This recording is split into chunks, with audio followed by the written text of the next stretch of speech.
ہوتی ہے اور ایک بڑی تصویر ہوتی ہے. ہمارے فون پہ موبائل پر جب کوئی امیج آتا ہے تو ہم اس کو انلارج کر کے بڑا کر کے دیکھنے کی کوشش کرتے ہیں تو ہمیں اصل صورتحال سمجھ آتی ہے کسی منظر کی, جب تک کہ ہم بڑی تصویر کو نہ دیکھ لیں. اسی طرح سے گاڑی کا کوئی ایک پہیہ صرف دیکھنے سے آپ کو گاڑی کس کمپنی کی ہے اور کس ماڈل کی ہے اور کس کلر کی ہے یہ سمجھ نہیں آتی جب تک کہ آپ پوری گاڑی کو نہ دیکھ لیں. تو ایک حالات کی چھوٹی تصویر ہوتی ہے, ایک حالات کی بڑی تصویر ہوتی ہے. سب سے پہلے میں اپنے موضوع کو, اگر مختصر وقت ہے انشاءاللہ تدریجاً لے کر چلوں, تو حالات کی ایک تصویر میں آپ کے سامنے, ایک بڑی تصویر, ایک ہے ڈچکوٹ کی تصویر اور ایک ہے فیصل آباد کی تصویر, ایک ہے اسلام آباد کی تصویر اور ایک ہے پاکستان یا پنجاب کی تصویر, اور پھر ایک ہے عالمی منظرنامہ, ایک بڑی تصویر.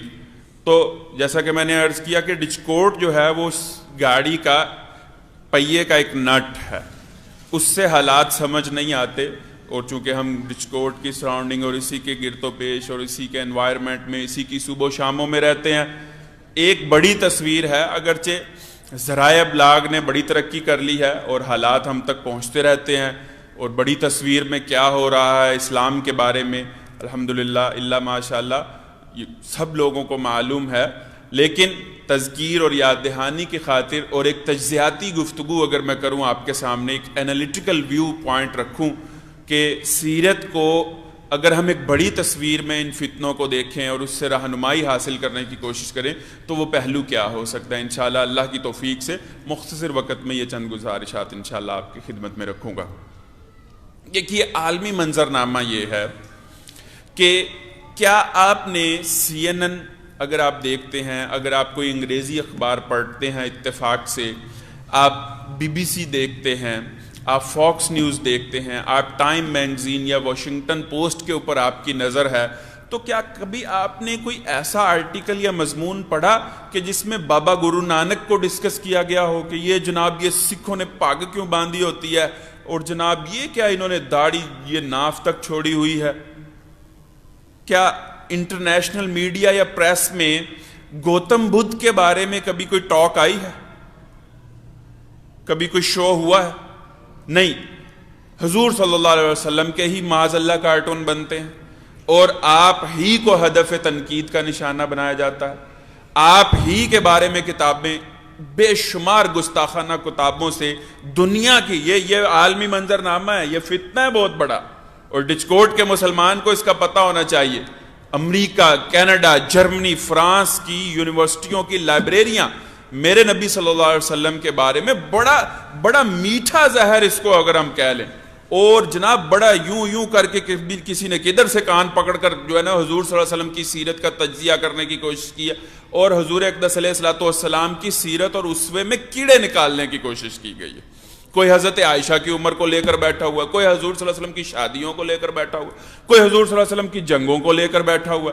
لیکن میں نے جب یہ ایک سیرت کے ادنا طالب علم کے طور پر میں نے نہیں دیکھا, مجھے یہ میرا ذہن اس طرف منتقل ہوا کہ کرشنا کے بارے میں یہ نہیں, کالی ماتا کے بارے میں یہ نہیں, کسی دیوی کے بارے میں یہ نہیں, سکھوں کے جو بڑے ہیں بابا گرو نانک کے بارے میں نہیں, گوتم بدھ کے بارے میں نہیں.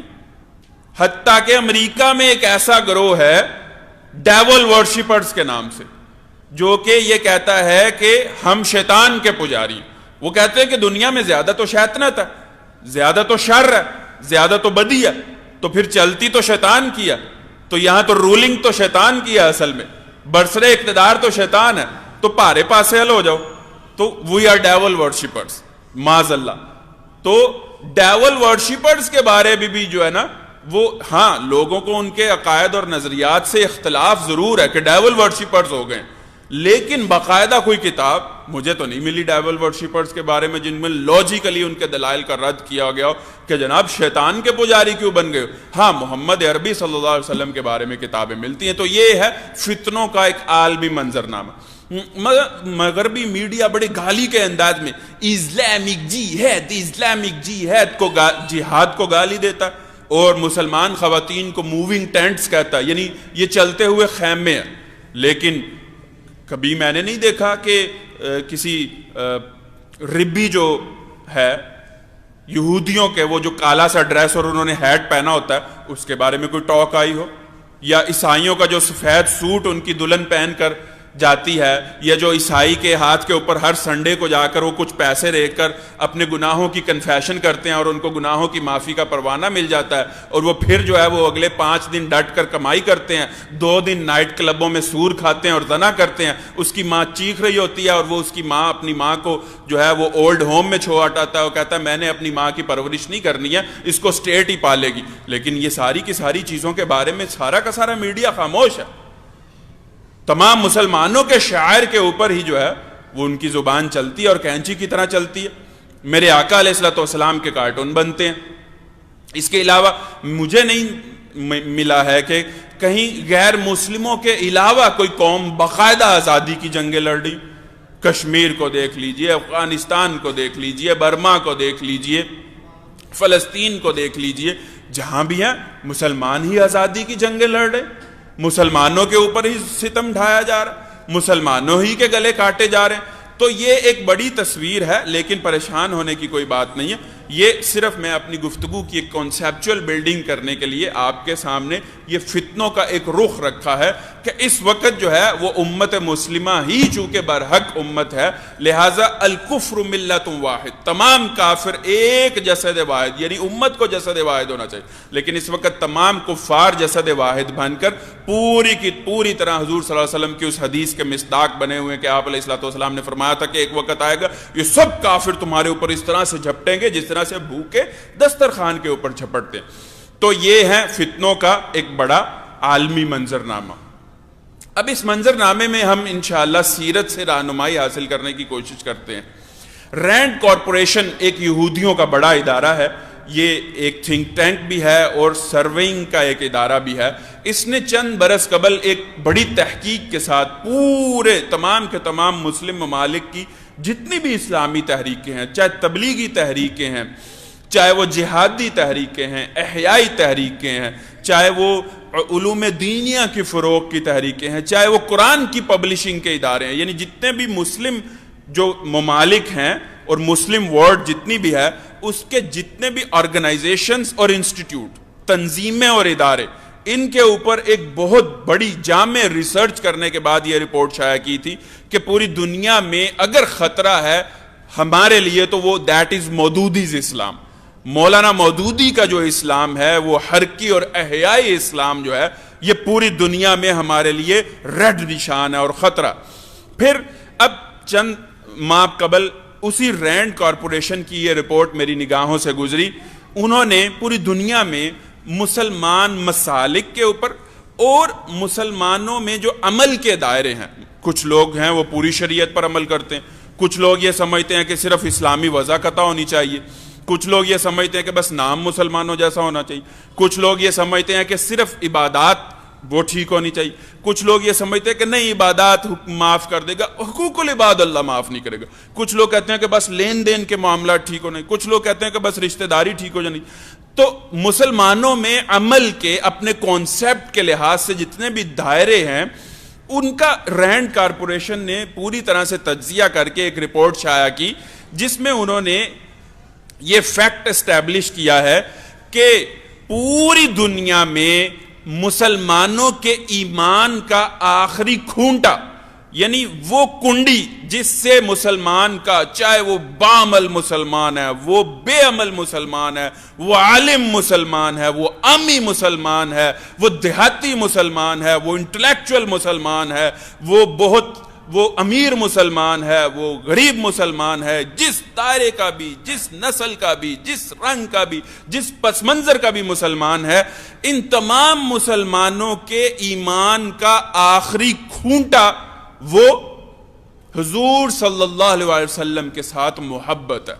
اور اس میں انہوں نے کہا کہ حضور صلی اللہ علیہ وسلم کے ساتھ محبت ہر مسلمان میں بالکل اس طرح سے ایک جیسے چنگاری کی مانند، ایک چھپی ہوئی چنگاری کی مانند چھپی ہوئی ہوتی ہے اور کبھی بھی یہ سپارک شعلہ بن سکتا ہے. اس میں انہوں نے کہا جب تک نوجوانوں کے ذہنوں سے، مسلمانوں کے ذہنوں سے حضور صلی اللہ علیہ وسلم کی محبت کے جراثیم کو ختم نہیں کیا جاتا، اس چنگاری کو بالکل بجھا نہیں دیا جاتا، مسلمان کسی بھی وقت کھڑے ہو سکتے ہیں۔ رینڈ کارپوریشن کی رپورٹ ہے، اور سیمولسن ہینگٹنگ جو کہ کئی امریکہ میں یہودی تھنک ٹینکس کا سربراہ ہے، جس نے مشہور کتاب لکھی تھی دا کلیش آف سیویلائزیشنز، تہذیبوں کا تصادم۔ یہ کتاب اتنی زہریلی تھی کہ مشرف کے زمانے میں یہ نیٹ کے اوپر اپلوڈ ہوئی تھی، میں نے اس وقت 2005 میں پڑھا تھا اس کا انٹرنیٹ سے، لیکن اب یہ انٹرنیٹ پر بھی نہیں ملتی۔ مشرف نے یہ جا کر بش جونیئر سے درخواست کی تھی کہ اگر اس کتاب کی اشاعت کے اوپر پابندی نہ لگائی گئی تو مسلمان نوجوان کھڑے اٹھیں، تو اس کتاب کے اوپر پابندی لگا دی گئی، جس میں خاص طور پر ایک ایک تحریک کو اور پاکستان کی تحریکوں کو اس نے ڈسکس کیا تھا۔ اس نے کہا تھا کہ اگر امت مسلمہ کو لیڈ کرنے کا پوٹینشل ہے تو وہ پاکستانیوں میں ہے، اور جس دن پاکستان کی احیائی اور اسلامی تحریکیں کامیاب ہو گئیں، اس وقت ہماری سیولائزیشن اور ہماری تہذیب کو خطرہ ہے۔ وہ جو بات فرعون نے کی تھی نا کہ ان هذان لساحران یریدان ان یخرجاکم من ارضکم بسحرہما ویذهبا بطریقتکم المثلی، یہ موسیٰ اور ہارون ہماری تہذیب کے دشمن ہیں۔ فرعون، جب فرعون کے دربار میں جا کر انہوں نے، تو وہی تہذیبوں کا نعرہ جو فرعون نے لگایا تھا وہی سیمولسن ہینگٹنگ نے لگایا۔ اور آپ کو یاد ہوگا کہ ٹونی بلیئر نے عراق کی جنگ میں جب صحافی نے پوچھا کہ آپ نے امریکہ کا ساتھ کیوں دیا تھا اس وار آف ٹیرر میں، تو ٹونی بلیئر نے کہا تھا اس لیے کہ بش جو ہے وہ ہماری مثالی تہذیب کے تحفظ کے لیے اٹھا ہے، اگر ہم مسلمانوں کو نہیں روکیں گے تو یہ ہماری تہذیب کو سطح، ہمارے اس نے لفظ ہماری civilization and way of living, ہمارے طرز زندگی، یہ ننگی تہذیب، یہ نائٹ کلبوں کی تہذیب، یہ سور کھانے کی تہذیب، یہ شراب کی تہذیب، یہ پلازوں کی تہذیب، یہ دنیا کی چکو چوند کی تہذیب، یہ عالمی استعماری مالیاتی اداروں کی تہذیب نظر کو خیرہ کرتی ہے، چمک تہذیب حاضر کی، یہ سنائی مگر جھوٹے نگوں کی ریزہ کاری ہے، جس کو اقبال نے کہا۔ اور عجیب اتفاق ہے کہ اللہ کے نبی صلی اللہ علیہ وسلم کی پیدائش سے منسوب مہینہ بھی ربیع الاول بھی چل رہا ہے، اور مرشد اقبال کی پیدائش کا مہینہ یعنی 9 نومبر بھی وہی مہینہ چل رہا ہے۔ اللہ میرے نبی صلی اللہ علیہ وسلم کے اوپر بھی بے انتہا درود و سلام، اور مرشد اقبال کی قبر کے اوپر بھی اللہ تبارک و تعالیٰ کروڑوں سلامتیاں اور رحمتیں نازل فرمائے۔ تو یہ ہے وہ عالمی منظرنامہ، حضور صلی اللہ علیہ وسلم کی محبت ہدف۔ ان چیزوں کو سمجھیے۔ اور میں چونکہ الحمدللہ اللہ کی توفیق سے مجھے یونیورسٹیز میں اور بالکل لبرل قسم کے نوجوانوں کے ساتھ انٹریکشن کرنے کا موقع ملتا ہے، اس رپورٹ میں انہوں نے کہا گیا کہ حضور صلی اللہ علیہ وسلم کی محبت کو ایک تو ڈائلوٹ کیا جائے، یعنی حضور صلی اللہ علیہ وسلم کی محبت کے اوپر دوسری محبتوں کو لے کر آیا جائے، اور دوسرا انہوں نے کہا کہ مسلم یوتھ کو کنفیوز کیا جائے۔ تو حضور صلی اللہ علیہ وسلم کی محبت، اس کے بارے میں چند گزارشات آپ کی خدمت میں رکھتا ہوں۔ میں آپ کو ایک ایکٹیویٹی کے ذریعے سے سمجھاتا ہوں۔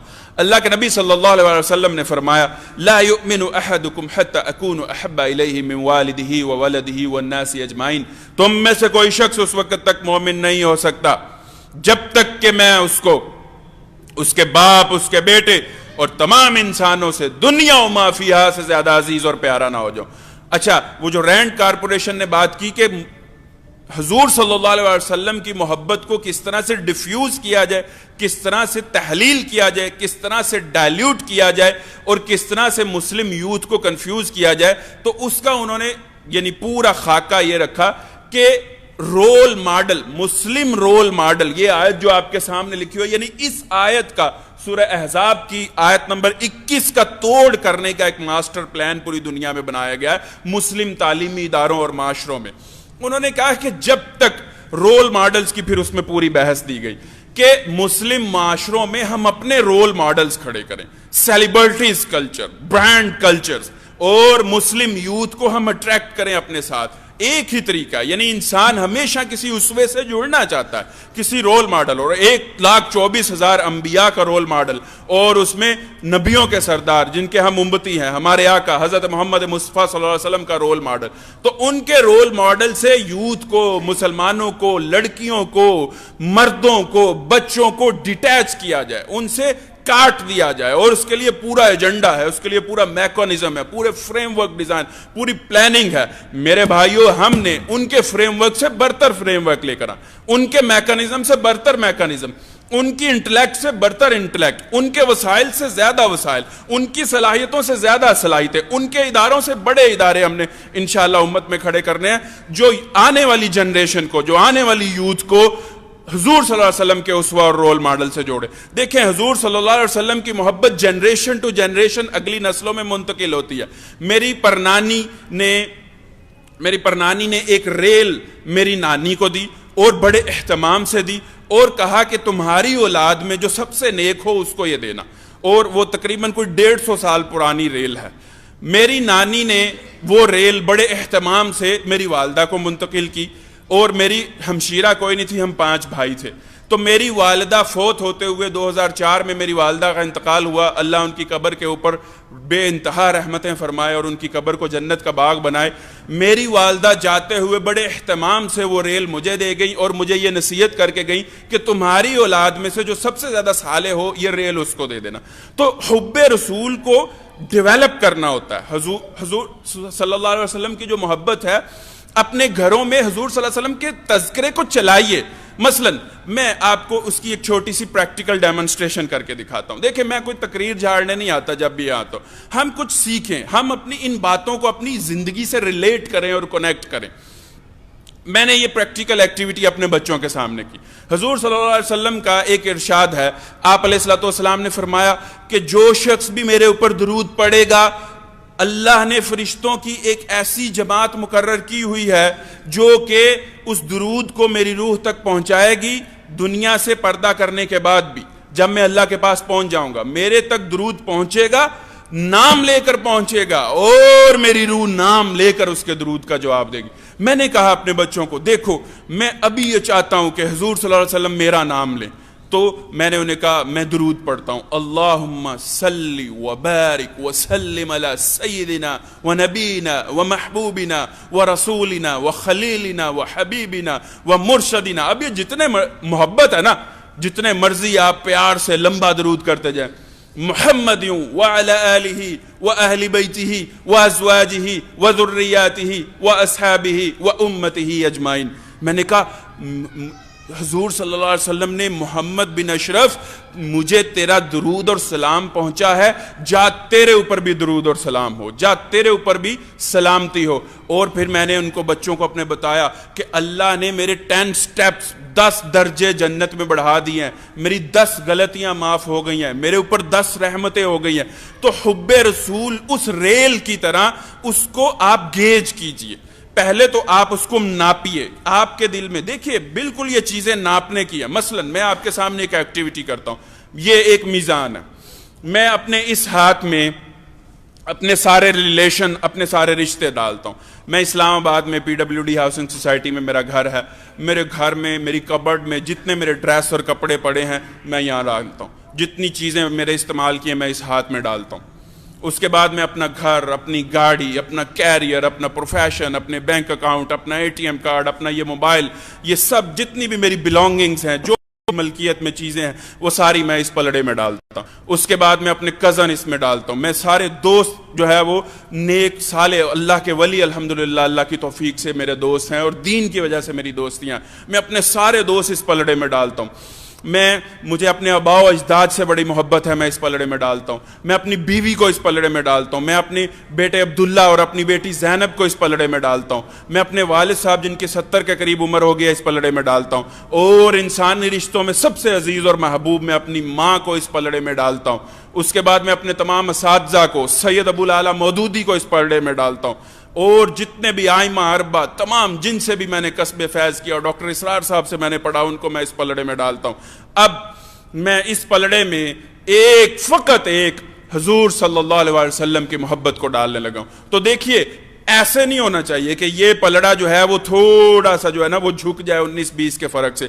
اگر کوئی ایسی سچویشن ہے تو میری محبت رسول ایٹ سٹیک ہے، مجھے بہت فکر مند ہو جانا چاہیے کہ اگر یہ کوئی اس قسم کا سینیریو اور سچویشن ہے۔ نہیں، جب بھی میں اس پلڑے میں حب رسول ڈالوں تو یہ ایسے ہو جانا چاہیے، بالکل کوئی کمپیریزن ہی نہیں ہونا چاہیے۔ یہ ان محبتوں کی نفی نہیں ہے، لیکن یہ محبت چھا جائے، یعنی محبت کوئی پھیکی چیز ہوتی ہے، محبت چھا جاتی ہے. ایک غلیظ لڑکی لڑکے کی محبت، ایک بالکل بدبودار محبت، وہ چھا جاتی ہے. پڑھائی تباہ، صحت تباہ، ابا ناراض، لوگ کیا کیا باتیں کر رہے ہوتے ہیں، لیکن وہ جو ہے وہ خون سے لڑکی کو خط لکھ رہا ہوتا ہے. معاذ اللہ، سمجھانے کے لیے آپ کو کہہ رہا ہوں. میرے نبی صلی اللہ علیہ وسلم کی محبت اتنی پھیکی ہے تمہیں فجر کے وقت نہ اٹھا سکے. میری محبت نبی کی اتنی پھیکی ہے تمہارے معاملات درست نہ کر سکے، تمہیں حلال کمائی پر نہ اکسا سکے. تو محبت وہ ہوتی ہے جو چھا جاتی ہے. محبت کو گیج کیجئے، ہر ایک محبت سے حضور صلی اللہ علیہ وسلم کی محبت کا موازنہ کر کے دیکھیے. آٹے دال کا بھاؤ تبھی معلوم ہوگا.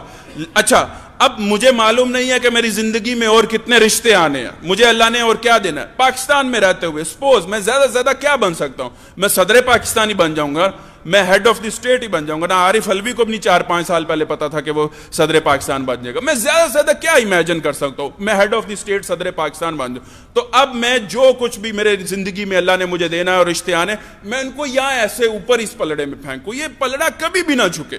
جو مرضی مجھے مل جائے میری موت تک، یہ پلڑا جھکا ہی رہنا چاہیے. اور حب رسول اس طرح کی کوئی چیز نہیں ہے کہ ایک دفعہ پا لینے کے بعد بندہ کہ آئی گاٹ اٹ اور میں مطمئن ہو گیا اور میں نے حب رسول کو پا لیا، میں نے سیرت النبی کے کسی پروگرام میں یا میلاد میں شرکت کر لی.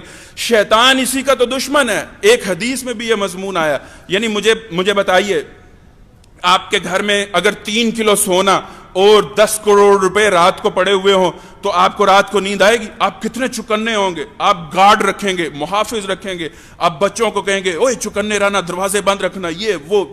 اسی طرح سے جس کے دل میں حب رسول اور ایمان ہے وہی چکنا رہے گا. جس کا دل یہاں سے خالی ہے وہ پاؤں پھیلا کر سوئے گا. کوئی خزانہ ہوتا ہے تو اس کی حفاظت ہوتی ہے نا. لہٰذا حب رسول کو گیج کیجئے، اگلی نسلوں میں منتقل کیجئے ڈیولپ کر کے، اور حضور صلی اللہ علیہ وسلم کی محبت کی بات کیجئے. سیرت کے واقعات، رات کو روزانہ ایک سیرت کا کوئی واقعہ اپنے بچوں کو سنا کر سوئیے. یہ ہمارے ایمان کا آخری کھونٹا اور حصار ہے. اسی کے اوپر پوری دنیا کا عالم کفر کام کر رہا ہے کہ حضور صلی اللہ علیہ وسلم کی محبت کے بارے میں اگلی نسلوں کو کنفیوز کیا جائے اور اس محبت کو تحلیل کیا جائے اور اس کے مقابلے میں اپنے رول ماڈل کھڑے کیے جائیں. ہنی سنگھ یہ شیطانوں کا رول ماڈل ہے بھائی، اس کو سمجھیے. شکیرہ شیطانوں کی پیغمبر ہے، لیڈی گاگا شیطانوں کی پیغمبر ہے، نکی منہاج شیطانوں کی پیغمبر ہے. جس طرح سے اللہ رب العزت نے 1,24,000 پیغمبر اور انبیاء مبعوث کیے، اسی طرح شیطان بھی اپنے پیغمبر اور انبیاء مبعوث کرتا ہے. میں کتنے آپ کو شیطانوں کے نبیوں کا اور پیغمبروں کا تعارف کرواؤں.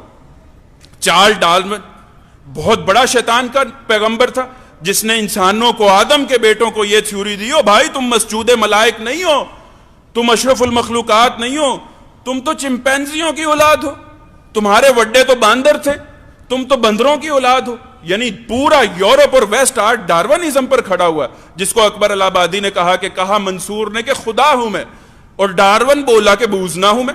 ادھر سے ڈارون صاحب کہتے ہیں کہ ہم تو بندروں کی اولاد ہیں اور ہم تو ایوولوشن سے انسان بنے، یعنی پہلے ہمارے آباء و اجداد تو بندر ہوتے تھے. تو کہا منصور نے کہ خدا ہوں میں، اور ڈارون بولا کہ بوزنا ہوں میں.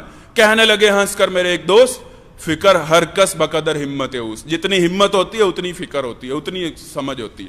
تو یہ شیطانوں کے نبی اور پیغمبر ہیں.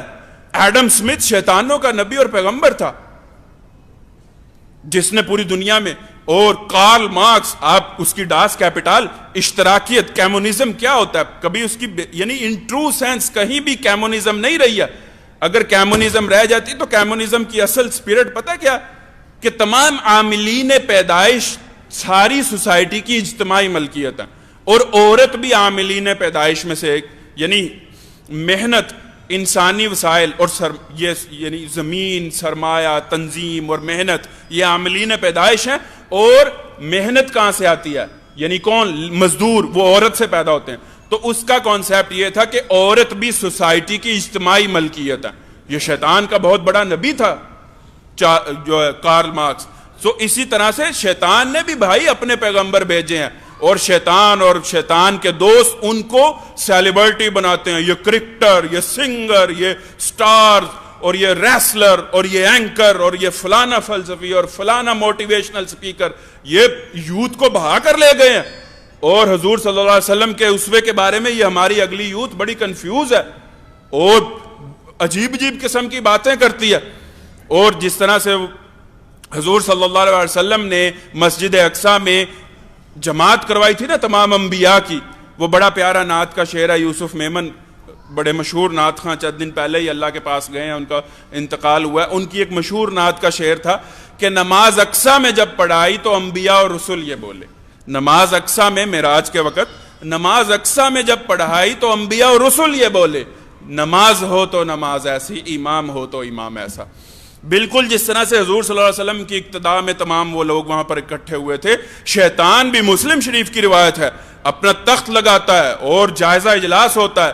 اور میرے بھائیوں یہ بیٹل آف دی بینڈز, یہ کوک اسٹوڈیو, یہ سارے یہاں پر رات کو شیطان کے نبی اکٹھے ہوتے ہیں جو آپ کی یوتھ کو بہا لے گئے ہیں.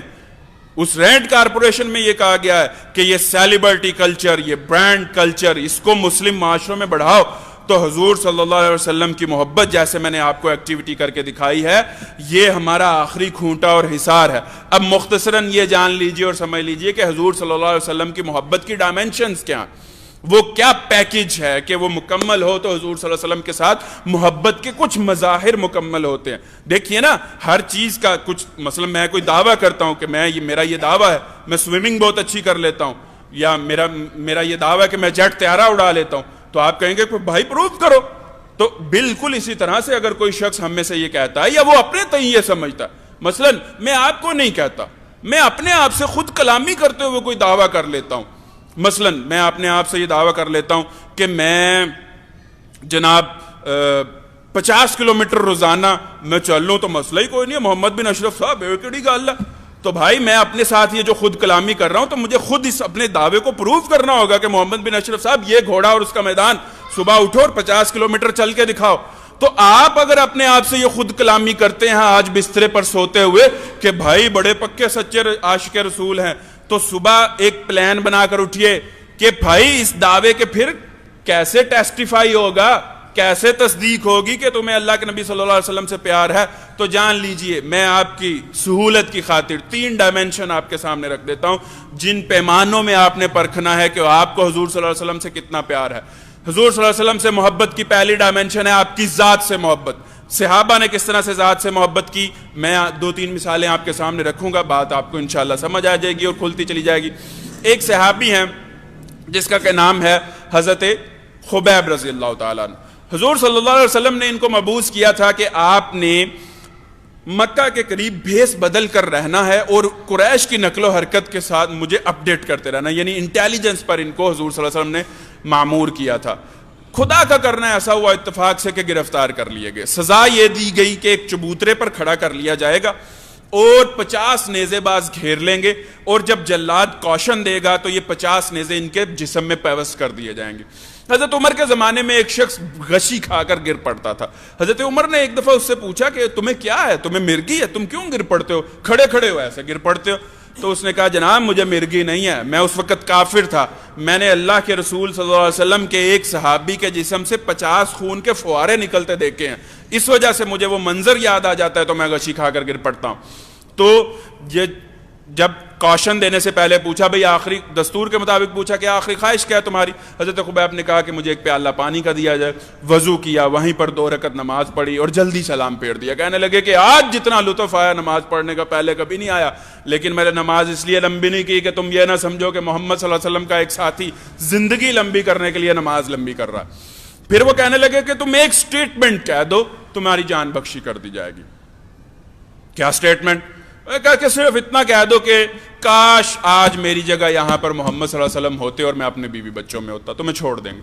کہا تمہاری مت ماری جائے, تم نے یہ سوچا بھی کیسے کہ خبیب اپنے بیوی بچوں میں ہو اور میرے آقا کو کانٹا تک چپ جائے, اور تم کہتے ہو کہ میرے آقا یہاں ہوتے اور میں بیوی بچوں میں بیٹھا ہوتا. یہ ہے ذات سے محبت.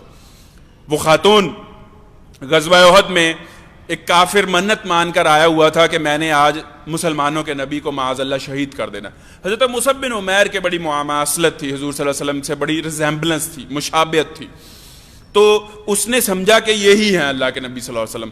تو حضرت مصعب بن عمیر دائیں ہاتھ میں علم تھاما ہوا تھا اور بائیں لیفٹ ہینڈ میں 9 کلو کی تلوار چلا رہے تھے اور لڑ رہے تھے کافروں سے. ایک ہاتھ میں علم تھاما ہوا تھا.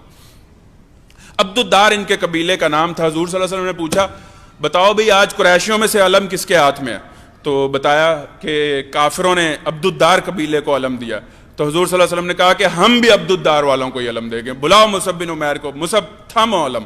تو وہ لڑ رہے تھے. اچھا اس نے ابی یالا اس کافر کا نام آتا ہے, اس نے حضرت مصعب بن عمیر کا یہ علم والا ہاتھ کاٹ دیا. حضرت مصعب نے اپنی تلوار چھوڑ دی اور دوسرے ہاتھ سے علم تھام لیا, اس نے یہ ہاتھ بھی کاٹ دیا. حضرت مصعب نے ہاتھ سے دانتوں کے گرپ میں یہاں علم لے لیا تو اس سے وہ سٹ پٹا گیا اور اس نے حضرت مصعب بن عمیر کے سینے میں اتر کے گھوڑے سے اترا اور ایسے برچھی کا وار دیا اور حضرت علی نے آگے ہو کر علم پکڑ لیا. تو حضور صلی اللہ علیہ وسلم کی وصال کی یا شہادت کی خبر مشہور ہو گئی کیونکہ حضرت مصعب سے بڑی مماثلت تھی. تو ایک صحابی خاتون یوں اس نے اپنا نقاب تھاما ہوا اور دیوانہ وار میدان احد کی طرف بھاگتی چلی جا رہی. میرے نبی کا کیا بنا, میرے نبی کا کیا بنا. ایک صاحب کہتے ہیں کہ ہاں میں نے آپ کو پہچان لیا, آپ فلاں قبیلے کی خاتون ہیں, وہاں پر آپ کے بیٹے کی لاش پڑی ہوئی ہے, کوئی پرواہ نہیں, مجھے بتاؤ میرے نبی کا کیا بنا. بھاگتی, لٹرلی بھاگتی چلی جا رہی. آگے گئی ہیں تو ایک صاحب ملے, انہوں نے کہا کہ میں نے آپ کو پہچان لیا. انہوں نے یہ سمجھا کہ شاید اپنے خامد یا اپنے بچے کی لاش کے پیچھے دیوانہ وار بھاگتی چلی جا رہی. وہاں پڑی ہوئی ہے آپ کے شوہر کی لاش, آپ ادھر مت جائیے, آپ ادھر جائیے, وہاں پڑی ہے آپ کے شوہر کی لاش. انہوں نے کہا کوئی پرواہ نہیں, مجھے میرے نبی کا بتاؤ. جب گئی ہے حضور اقدس علیہ السلام کے بارے میں یہ پتا چلا کہ ہاں زخمی تو ہیں, شدید زخمی ہے, اس لیے کہ 9 کلو کی تلواریں کفار علیہ السلام کے اوپر اور خود کی زنجیریں کھینچ کر نکالنی پڑی تھی. اور اللہ کے نبی صلی اللہ علیہ وسلم کی زبان اطہر کے اوپر یہ الفاظ آگے تھے کہ کیف یہدی اللہ قوما خضبوا وجہ نبی من الدم, اللہ اس قوم کو ہدایت کیسے دے گا جنہوں نے اپنے نبی کے چہرے کو خون سے رنگ دیا.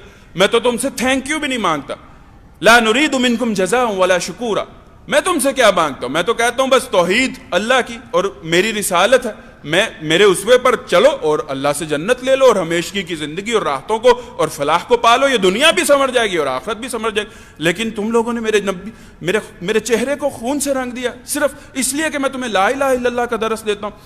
تو خیر, تو وہ خاتون کو جب حضور صلی اللہ علیہ وسلم کا بارے میں پتا چلا کہ آپ باحفاظت ہیں, زخمی تو ہیں, تو اس نے ایک شعر پڑھا جس کا مفہوم یہ ہے کہ میں نے 2 چیزیں کھوئی ہیں, ایک اپنا بیٹا کھویا ہے اور ایک اپنا شوہر کھویا ہے, اور میں نے 2 چیزیں نہیں کھوئی ہیں, ایک اپنا رسول نہیں کھویا ہے اور اپنی حیا نہیں کھوئی ہے. یہ ہوتی ہے ذات سے محبت. آگے آ جائیے, بلکہ وہ واقعہ بھی میرا جی چاہ رہا ہے, اگرچہ وقت کی نزاکت ہے, میرا جی چاہ رہا ہے میں وہ واقعہ بھی آپ سے شیئر کروں. ہجرت کے دوران حضرت ابوبکر گئے ہیں غار میں اور تمام موذی جانوروں کے بلوں کو اپنا پلو پھاڑ کر, اپنی چادر پھاڑ کر اس کو فل کیا, اور اللہ کے نبی صلی اللہ علیہ وسلم پھر چادر اور کپڑا ختم ہو گیا تو 2 بل رہتے تھے وہاں پر, اس طرح سے اپنی ایڑیاں رکھ لی اور کہا کہ آقا تشریف لے آئیے. حضور صلی اللہ علیہ وسلم سفر کی تھکاوٹ تھی, آتے ہی حضرت ابوبکر صدیق کی گود میں سر رکھ کر سو دیے. نیچے سے بچھو نے کاٹنا شروع کیا, لیکن مجال ہے جو سی کی ہو, مجال ہے جو ایسے ہلکی سی اپنی ران یا پنڈلی ہلائی ہو, یہاں تک کہ تکلیف کی شدت سے 2 گرم گرم آنسو حضور صلی اللہ علیہ وسلم کے رخسار انور پر گرے اور آپ کی آنکھ کھل گئی. ابوبکر کیا بات ہے, اللہ کے نبی صلی اللہ علیہ وسلم کوئی چیز کاٹ رہی ہے, لعاب لگایا تو اللہ نے شفا عطا فرما دی. یہ ہوتی ہے ذات سے محبت. تو محبت کی پہلی جہت کیا ہے بتائیے, ذات سے محبت, اور صحابہ نے کر کے دکھائی. دوسری ارشادات سے محبت, ارشادات سے محبت. حضرت عبداللہ ابن عمر ایک دفعہ جا رہے ہیں, جان بوجھ کر چھڑی گرا دی. ساتھیوں کو کہنے لگے گری نہیں, میں نے جان کے ہاتھ سے چھوڑی ہے. کیوں؟ کہہ رہے میں ایک دفعہ سفر پر جا رہا تھا, یہاں پر اللہ کے نبی صلی اللہ علیہ وسلم کی چھڑی گر گئی تھی, میں نے بھی اس لیے گرا دی. پھر کہتے ہیں ایک ساتھیوں کو ٹھہرو میں آتا ہوں, ایک ٹیلے کی اوٹ میں بیٹھ کر آ گئے, ٹیلے کی اوٹ میں گئے, بیٹھ کر آ گئے. ساتھیوں نے کہا حضرت یہ کیا؟ کہنے لگے میں آقا کے ساتھ ایک دفعہ سفر میں تھا, آقا علیہ الصلوۃ والسلام نے یہاں پر رفع حاجت کی تھی, مجھے حاجت نہیں تھی, میں برکت کے لیے بیٹھ کر آ گیا. ایک صحابی بڑی دور سے آئے اور کرنا ایسا ہوا اتفاق سے کہ وہ دوبارہ حضور صلی اللہ علیہ وسلم سے مل نہیں سکے. بہت دور سے آئے تھے اور ایک ہی دفعہ ملے اور پھر اس کے بعد حضور صلی اللہ علیہ وسلم کا وصال ہو گیا. وہ ہمیشہ اپنی قمیض کا اوپر والا بٹن سردیوں میں بھی کھولے رکھتے تھے. کہنے لگے جب میں آقا سے ملا تو گرمی تھی اور آقا علیہ الصلوۃ والسلام نے یہ قمیض کا بٹن اوپر والا کھولا ہوا تھا, میں اب اس کو کھولے ہی رکھوں گا. آپ کے طریقوں اور آپ کے ارشادات، آپ کے احکامات سے محبت۔ حضرت عبداللہ ابن عمر، حضرت عمر کے بیٹے، ایک دفعہ صحرا میں جا رہے تھے تو دور سے دیکھا ایک نوجوان، اس کے ارد گرد بکریاں چر رہی ہیں اور وہ تپتی ریت کے اوپر پیشانی رکھ کر سبحان ربی العالی سبحان ربی العالی، اور جماعت قرار، اکیلا جماعت قرار۔ اس لیے کہ اللہ کے نبی صلی اللہ علیہ وسلم کا یہ فرمان ہے کہ جو شخص جماعت سے نماز پڑھتا ہو، اگر کسی شرعی عذر کی وجہ سے اس کی جماعت رہ گئی ہو، مس ہو گئی ہو، تو اس کو باقاعدہ تکبیر کہہ کر جماعت سے نماز پڑھنی چاہیے۔ آپ علیہ السلام نے فرمایا کہ اللہ تا حد نگاہ اس کی ابتدا میں فرشتے کھڑے کر دے گا۔ تو وہ اسی طرح سے کر رہا تھا، جماعت کروا رہا تھا صحرا میں، سورج اس و نہار پہ، اور تپتی صحرا کے اوپر اکیلا جو ہے وہ سجدے کر رہا تھا۔ حضرت عبداللہ ابن عمر بڑے انسپائر ہوئے، اس کے پاس گئے، اس نے جب سلام پھیرا تو الیک سلیک ہوئی، باتیں ہوئیں۔ حضرت عبداللہ ابن عمر نے اپنا دسترخوان بچھایا اور کہنے لگے آؤ کھانا کھاتے ہیں۔ اس نے کہا نہیں، کیوں؟ عربوں کے لیے یہ بڑی عجیب بات تھی کہ کسی کو صلح مارو اور وہ صلح قبول نہ کرے۔ وہ مہمان نواز بھی تھے اور صلح بھی قبول کرتے تھے، کھانے کی دعوت بھی قبول کرتے تھے۔ ایک دو دفعہ پھر کہا کہ اس نے کہا نہیں، وہ اپنی نیکی ظاہر نہیں کرنا چاہتا تھا۔ حضرت عبداللہ ابن عمر نے پوچھا کہ آپ میری کیوں نہیں دعوت کو قبول کر رہے ہیں؟ تو اس نے کہا کہ میں نفلی روزے سے ہوں، بکریاں چرا رہا ہے، جماعت کے ساتھ نماز پڑھ رہا ہے تنہا صحرا پر، اور نفلی روزے سے ہے تپتی ہوئی صحرائی دھوپ میں۔ حضرت عبداللہ ابن عمر نے اس کو کہا کہ یار یہ ایک بکری تو مجھے اونے پونے فروخت کر دو۔ اپنے مالک سے کہنا کہ بھیڑیا کھا گیا تھا۔ اس چرواہے نے کہا کہ اگر میں اپنے مالک سے یہ کہہ دوں نا کہ تمام بکریوں کو بھیڑیا کھا گیا تو مجھ سے اگلی بات نہیں کرے گا، لیکن خدا دیکھ رہا ہے۔ حضرت عبداللہ ابن عمر کی آنکھوں میں آنسو آ گئے اور انہوں نے فوراً منہ پلٹ لیا اور منہ دوسری طرف کر کے درود شریف پڑھا، اللہم صلی وبارک علی محمد۔ اے اللہ تو نے کیسا نبی ہمیں دیا جس نے ہمارے نوجوانوں کو کیا بنا دیا، کتنا بدل دیا، ہم کیا تھے اور اب ہم کیا بن گئے۔ تو یہ ہے اللہ کے نبی صلی اللہ علیہ وسلم کے احکامات اور ارشادات سے محبت۔ ایک دفعہ مسجد میں ایک صحابی کھڑے ہوئے تھے، ان کا نام عبداللہ تھا۔ حضور صلی اللہ علیہ وسلم ان کو کہہ رہے عبداللہ بیٹھ جائیے۔ حضرت عبداللہ ابن مسعود مسجد میں داخل ہو رہے ہیں اور اس طرح سے ان کا ایک قدم مسجد کے اندر تھا اور ایک قدم باہر تھا۔ تو حضرت عبداللہ ابن مسعود سمجھے کہ مجھے کہا جا رہا ہے کہ عبداللہ بیٹھ جو، حالانکہ وہ ایک اور صاحب تھے عبداللہ جو مسجد میں کھڑے ہوئے تھے، تو وہیں پر بیٹھ گئے، ایک قدم اندر ایک قدم باہر، اسی حالت میں جمعہ کی نماز ادا کی۔ حضور صلی اللہ علیہ وسلم باہر آئے ہیں، عبداللہ یہ کیا، کیوں بیٹھے ہو یہاں؟ کہا آپ نے ہی تو کہا تھا۔ انہوں نے کہا کہ میں نے تو کسی اور کو کہا تھا۔ یعنی یہ ہوتا ہے احکامات سے محبت، ارشادات سے محبت۔ کتنے واقعات بتاؤں، کتنی لائنیں لگاؤں۔ تو حضور صلی اللہ علیہ وسلم سے محبت آپ کی ذات سے، آپ کے احکامات سے، اور تیسری محبت آپ کے مقصد حیات سے، آپ کے مقصد حیات سے محبت۔ اگر میں آپ کے مقصد حیات سے محبت نہیں کرتا، میری زندگی کا مقصد بھی وہی نہیں ہے، میری زندگی کا مقصد تیرے دین کی سرفرازی، میں اسی لیے مسلمان، میں اسی لیے نمازی، اگر میں اس مقصد میں پرویا ہوا نہیں ہوں، میں کسی سال اجتماعیت کا حصہ نہیں ہوں، میری ذات سے کوئی کسی سال اجتماعیت کا پلڑے کا وزن میں نہیں ڈلتا، میری صلاحیتیں، میری سانسیں، یہ رگوں میں دوڑتا گرم خون، میرا اثر و رسوخ، میرا مال، میرے ایک ایک گھڑی، میری صلاحیتیں، میرے تعلقات، میرا سب کچھ اگر اللہ کے نبی صلی اللہ علیہ وسلم کی رسالت کی سربلندی اور اللہ کی توحید اور اس کے کلمے کی سربلندی کے لیے کسی منظم جد و جہد میں نہیں لگ رہا۔ ایک ہے یہ نہیں پرندوں کی طرح کام کرنا، ایک پرندہ ہے وہ وہاں بھی بیج پھینک آتا ہے، وہاں بھی بیج پھینک آتا ہے، وہاں بھی بیج پھینک آتا ہے، تو کیا اس طرح سے لہلہاتی کھیتیاں اگتی ہیں؟ پرندے نے کبھی جا کر دیکھا ہے وہاں پر کیا ہوا، اس بیج کی جرمینیشن ہوئی یا نہیں؟ اس کو کیا چاہیے؟ ایک ہے کسان کا طریقہ، وہ ایک قطعہ زمین لیتا ہے اور وہاں پر منظم جد و جہد کرتا ہے، ایک منظم ایفرٹ کرتا ہے، وہاں پر کھیتیاں ہوتی ہیں، اس کو فالو اپ دیتا ہے، جا کر دیکھتا ہے بیماری تو نہیں لگی، نیڈز کیا ہیں ان کی۔ تو اسی طرح سے منظم جد و جہد کیجئے خدا کے لیے۔ میرا یہ پیغام ہے آپ کو، کسی بھی تحریک سے وابستہ، کسی بھی تحریک سے وابستہ، ہر کی مسلمانوں کی ضرورت ہے۔ اگر آپ کو تبلیغی جماعت پسند ہے، اگر آپ کو کوئی اور تحریک پسند ہے جو بھی آپ کے مزاج کے قریب تر ہے، جمعیت علماء اسلام مولانا فضل الرحمان کی تحریک پسند ہے، جماعت اسلامی پسند ہے، ڈاکٹر اسرار کی تنظیم اسلامی پسند ہے، کوئی مسلمان آج کے دور میں ایسا نہ ہونا چاہیے جو دین کے اور کلمے کی سربلندی کی منظم جد و جہد میں اپنا سب کچھ لگا نہ رہو. ایک بیلنسڈ لائف گزاریے, خوش رہیے, کمائیاں کیجئے, طاقتور مسلمان بنیے. یہ معیشتوں کے تصادم کی جنگ ہے. اپنے وسائل اکٹھے کیجئے. اعدوا لهم ما استطعتم من قوة, ان کے لیے وسائل اکٹھے کرو, ادارے کھڑے کیجئے, تعلقات بنائیے, اثر و رسوخ قائم کیجئے, اولادوں کو ٹائم دیجئے, اب ایکسرسائز کیجئے, اپنی صحت کو وقت دیجئے, پوری 6-7 گھنٹے کی ڈیپ سلیپ لیجئے, گہری نیند سوئیں, پرسکون نیند سوئیں, تاکہ اگلے دن آپ اللہ کے دین کے لیے مستعد ہو کر اٹھیں.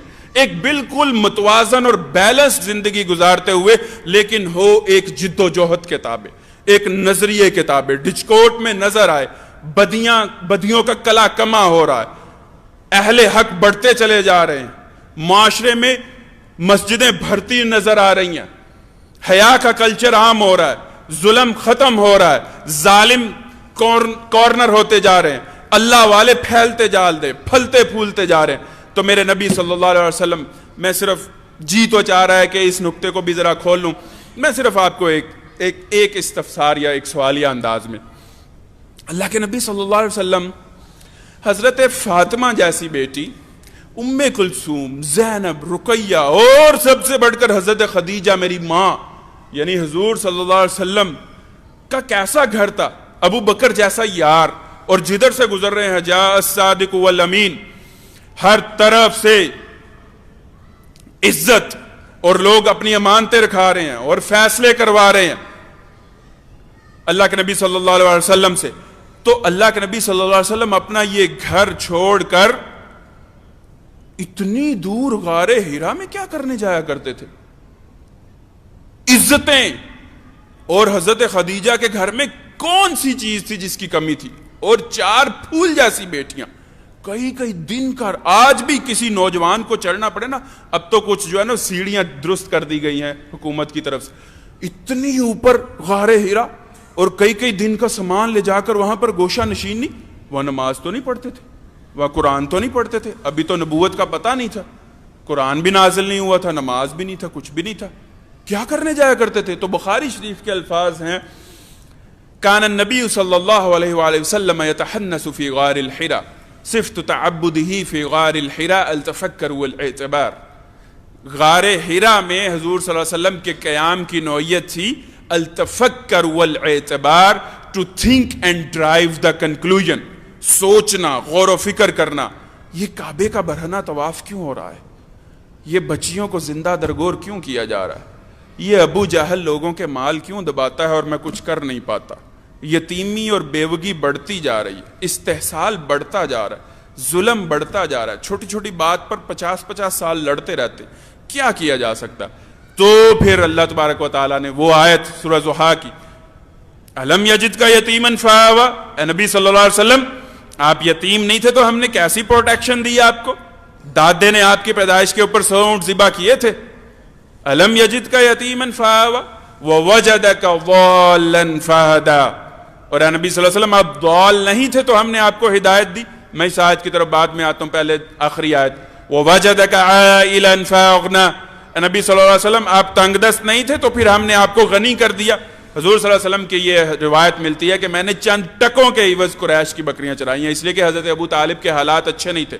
پھر حضور صلی اللہ علیہ وسلم نے تجارت کا مال, سیلز مین شپ شروع کی, لوگوں کا تجارتی مال کمیشن پر سیل کیا کرتے تھے. اور پھر حضرت خدیجہ نے اپنا مال بیچنے کی آفر کی, پھر کچھ ٹرنز کے بعد حضرت خدیجہ نے شادی کی آفر کر دی, جس کو آپ نے اپنے چچا کے مشورے سے قبول کر لیا. اور اس کے بعد حضرت خدیجہ نے اپنا مال, میں اس تفصیل میں نہیں جا رہا, اپنا مال گھر میں کے سین میں ڈھیر کیا, جمع کیا, اور کہا برادری کے سارے بابوں بڑوں کو بلا کر کے گواہ ہو جائیے میرا یہ مال سارا میرے شوہر محمد صلی اللہ علیہ وسلم کا, اور یہ اس کو جہاں سے چاہیں خرچ کرے. وَوَجَدَكَ عَائِلًا فَأَغْنَى, اے نبی صلی اللہ علیہ وسلم آپ تنگ دست نہیں تھے تو ہم نے آپ کو غنی کر دیا. تو پھر حضور صلی اللہ علیہ وسلم نے کھل کر یتیموں کی, بیواؤں کی مدد کی ہے. یتیمی دیکھی تھی نا بچپن میں, تو یتیموں کے سر پر ہاتھ رکھا ہے. لیکن پھر آپ کو تنہائی مرغوب ہونے لگ گئی کہ میں نے مال سے بھی خدمت کر کے دیکھ لیا, جب مال نہیں تھا خود بھی سوسائٹی کی ہر طرح سے خدمت کر کے دیکھ لیا, ایک تنظیم حلف الفضول نامی بھی بنا کر دیکھ لیا, لیکن معاشرے سے جبر، ظلم، بے حیائی، استبداد، شرک، بچیوں کو درگور کرنا، یہ کلچر، یہ سارا معاشرہ کیوں نہیں بدل رہا؟ تو درمیان والی آج وَوَجَدَكَ ضَالًّا ضَالًّا فَهَدَى، ہم نے آپ کو ضال پایا تو ہم نے آپ کو ہدایت دی۔ اسی ضال کی جمع ہم سورہ فاتحہ میں پڑھتے ہیں غیر المغضوب علیہم ولا الضالین، وہ اس کا پلورل ہے، اس کی جمع ہے، اور اس کا سنگولر یعنی واحد ضال۔ وہاں پر ہم اس کا ترجمہ کرتے ہیں کہ یا اللہ ہمیں ان لوگوں کا راستہ نہ دکھا جن پر تیرا غضب ہوا اور جو ضالین یعنی گمراہ ہو گئے۔ لیکن معاذ اللہ ثم معاذ اللہ ہم حضور صلی اللہ علیہ وسلم کے لیے ترجمہ کریں گے وَوَجَدَكَ ضَال، اے نبی صلی اللہ علیہ وسلم ہم نے آپ کو راہ کا متلاشی پایا، آپ راہ یاب ہونا چاہتے تھے، فَهَدَى، تو پھر غار ہرا میں ہم نے آپ کو منہج دے دیا، ہم نے آپ کو ایجنڈا دے دیا، ہم نے آپ کو بتا دیا کہ جب تک سوسائٹی میں رب بڑا نہیں ہوتا، اللہ کی کتاب اور قانون اللہ کا بڑا نہیں ہوتا، معاشرے سے ظلم، جبر، استبداد، غربت، ننگ، دھڑنگ، یتیمی اور استحصال، یہ سب معاشرتی فساد اور برائیاں ختم نہیں ہو سکتی۔ یہی حضور صلی اللہ علیہ وسلم کا مقصد حیات تھا۔ یا ایھا المدثر قم فانذر وربک فکبر، اب کھڑے ہو جائیے اور بالفعل سوسائٹی میں رب کو بڑا کیجئے۔ وہ رب بڑا ہے لیکن وہ یہ چاہتا ہے کہ تم رب کو بڑا کر کے دکھاؤ۔ یہی میرے نبی صلی اللہ علیہ وسلم کا اسوہ ہے۔ آپ کی ذات سے محبت، آپ کے ارشادات سے محبت اور آپ کے مقصد حیات سے محبت، جس میں یہ تین چیزیں ہیں، تو آج آپ رات کو سوتے ہوئے اپنے دل سے پوچھ کر سوئیے گا، کتنی ذات سے محبت کرتا ہوں، کتنے ارشادات سے محبت کرتا ہوں، اور کتنا مقصد حیات میں لگا ہوا ہوں، کھپا ہوا ہوں۔ اللہ مجھے آپ کو حضور صلی اللہ علیہ وسلم کی پکی اور سچی محبت عطا فرمائے۔ اقبال نے اس کو یوں سمجھایا، رمز قرآن روح ایمان جانے دی ہست حب رحمت للعالمین۔ پورے دین کا نچوڑ اور خلاصہ یہ ہے جس کے اوپر آج کفار کام کر رہے ہیں۔